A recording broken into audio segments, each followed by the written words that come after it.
Ya, jumpa lagi bersama kami di channel Masalah Pajak. Kali ini kita akan membuat tutorial bagaimana cara meminta e-fin via online.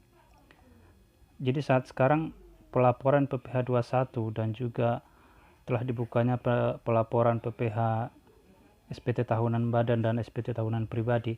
Jadi banyak WP yang belum mempunyai e-fin. Padahal kalau tanpa e-fin kita tidak bisa masuk ke situs DJP online untuk melaporkan pajak kita. Nah, ikuti caranya bagaimana cara membuat e-fin secara online. Langkah yang pertama yang harus kita lakukan adalah mengisi permohonan aktivasi e-fin. Jadi kita isi permohonan aktif. Caranya kita download di situs resmi pajak.go.id.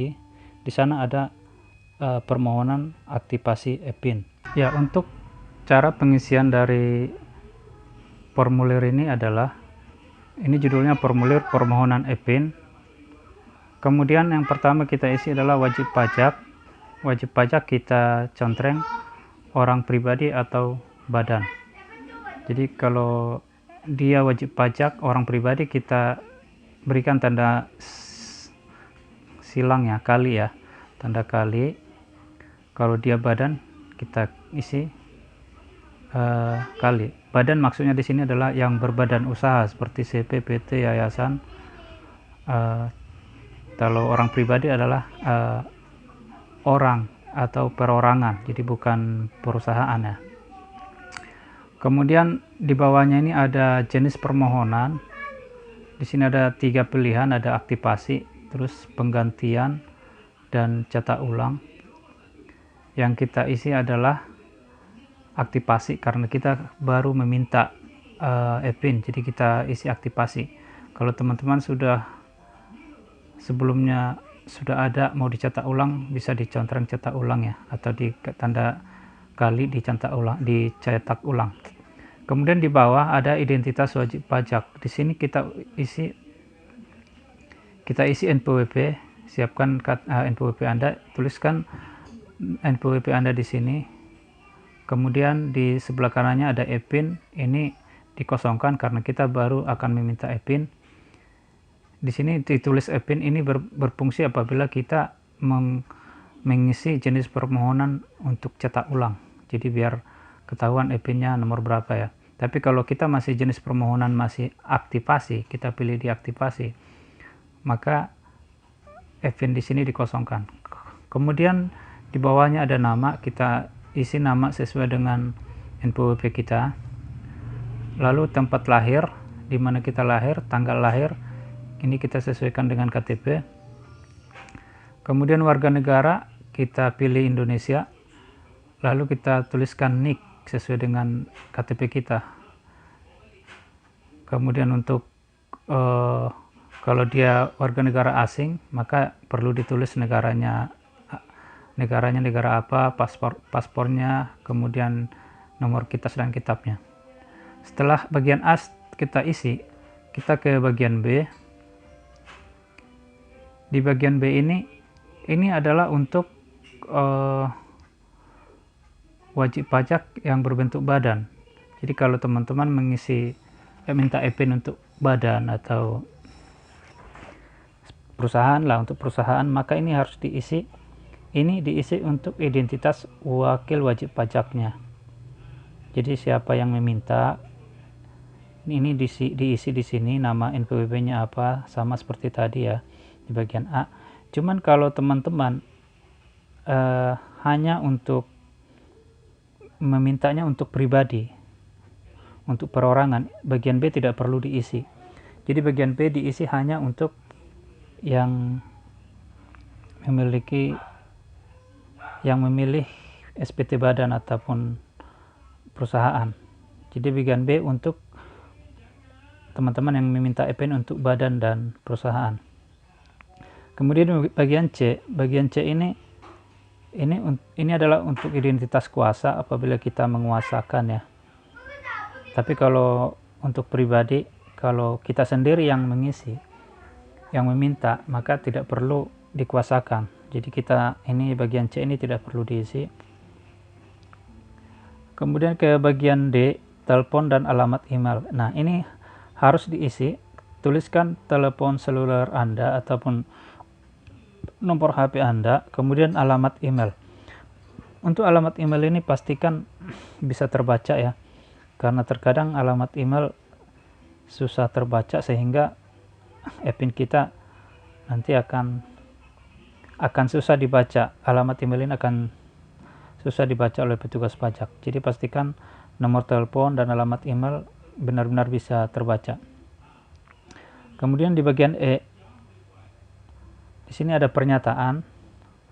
Dengan ini saya mengajukan permohonan aktivasi e-pin. Nah, ini artinya bahwa kita benar-benar mengajukan permohonan e-pin dan mendaftarkan alamat email serta nomor telepon yang digunakan sebagai sarana komunikasi. Nah, ini adalah pernyataan, dibaca aja dulu. Ini hanya menyatakan bahwa kita benar-benar meminta, kemudian ada beberapa poin di sini, dibaca saja. Setelah itu kita ke tanggalnya aja, kita tulis kota tempat kita tinggal, misalnya Jakarta, tanggal berapa, kemudian pemohon, tanda tangan, dan kalau untuk perusahaan tanda tangan dan dicap ya, tapi kalau untuk pribadi hanya ditanda tangan saja. Nah, itu aja untuk cara pengisiannya. Kemudian setelah kita isi, karena ini kan bentuk ini ya, kita isi tulis tangan misalnya ya, kan tadinya kan awalnya kita print, kemudian kita isi tulis tangan. Kalau yang mau mengisi pakai tulis tangan ya, kita isi, kemudian karena masih dalam bentuk hard copy, karena kita sudah print, nah berarti surat permohonan ini harus kita scan ataupun kita foto ya, lalu kita buat dalam bentuk PDF, lalu kita kirimkan ke alamat pajak. Nah, untuk melihat alamat KPP dari NPWP kita, maka kita bisa melihat di situs pajak.go.id/unit kerja. Jadi kita bisa buka di pajak.go.id/unit kerja. Nanti di sana akan kita cari tempat NPWP kita, KPP-nya di mana. Nanti kita lihat alamatnya di sana. Jadi kita bisa, kalaupun tidak ada di sana emailnya, kita bisa lewat nomor telepon, karena di sana sudah tercantum nomor telepon. Kita tinggal WA aja atau telepon. Nanti mereka akan mengirimkan email yang untuk permohonan NPWP kita.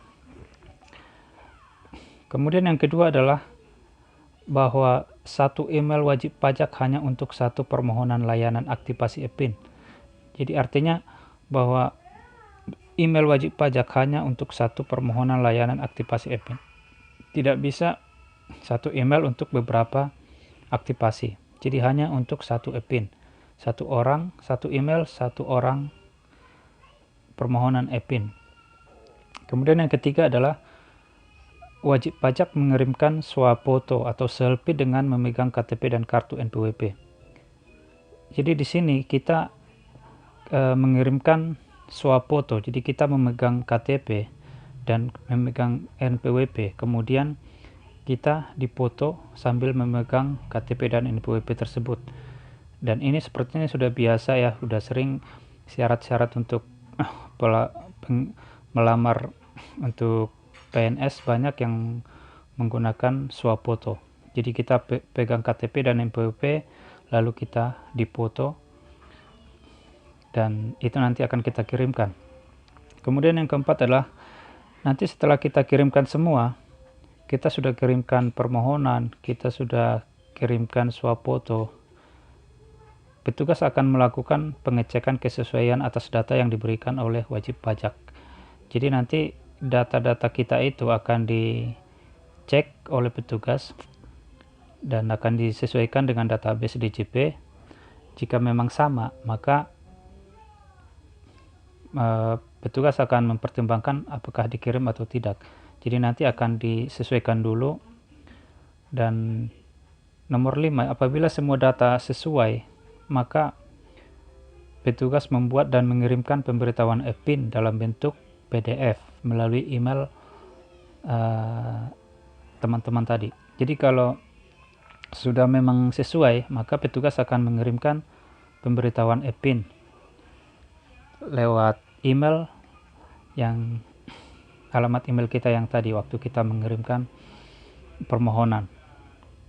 Jadi itu saja untuk bagaimana cara meminta EPIN secara online, dan mudah-mudahan informasi ini bermanfaat sehingga teman-teman tidak terlambat dalam pelaporan PPh 21 ataupun pelaporan PPh SPT, pelaporan SPT pribadi dan SPT tahunan badan.